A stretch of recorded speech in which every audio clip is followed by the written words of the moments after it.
nobody, I mean nobody in the practice, if you still have an office manager or what have you, no one should know anyone else's salary but you. But you, doctor. It should not be discussed. Now, granted, you can't stop somebody from discussing it later, but if it's repeated, if it's spelled out, if they're signing, initialing that they read it, it's the equivalent of going grocery shopping, writing your shopping list, but leaving your list home. Somehow you still remember it, right? The same thing here. If you have right in your documentation, one of the big points for our practice is that everybody's salary is totally confidential. That is, I can't tell you how that troubles me. And Dennis, the way to protect that is to not have team members That's right. do your bookkeeping. Absolutely. That is a Now, huge one. there are ways, I mean, they can do aspects of your bookkeeping, but when it comes to payroll, That's right. it's your outside accountant. That's right. It's worth every penny, because I like to say, what's the fallout, okay?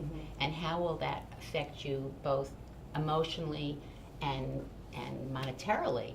So if your team is sharing that information, because it's never been stated, it's never been, really enforced, then what's going to happen is one team member is going to come to you and say, I can't believe it. I've been here 2 years longer than Joni, and when I heard what she was making, I was furious. I'm leaving or making trouble or what have you.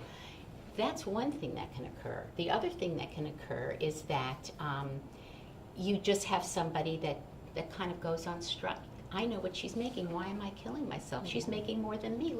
So it can absolutely become the domino effect. One thing precipitates another. So you don't want that. It's so simple.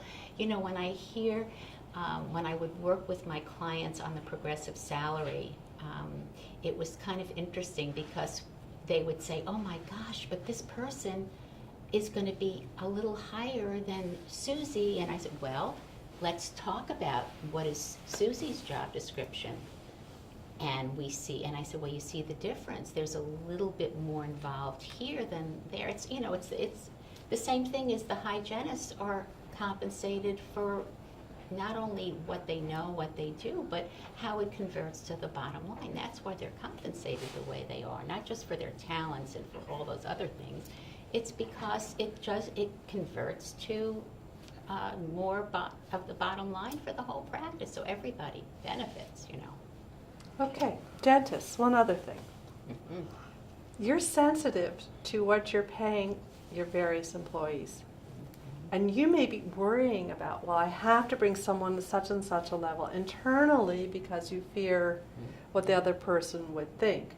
But if they don't know, you can more fairly value the employee. You can be more objective. You can take that emotional, subjective piece out of it and actually set your criteria, make an objective determination more or less, That's right. and then stick to it. So you want to protect your culture of not knowing, and then internally tell yourself, that's right, they don't know. So you can move forward objectively. We need to look at our industry, our profession, as we do in, again, big corporate America. In corporate America, nobody has a clue what each other is making. There's no reason for it. And honestly, it's really not that difficult to keep everybody segmented, and that information should be kept separate. It's not a hard thing to do. I think a lot of it is just force of habit. We've always done it. She's handled, so-and-so at the front desk has always done payroll for me. That's okay. Someone else can handle payroll like you.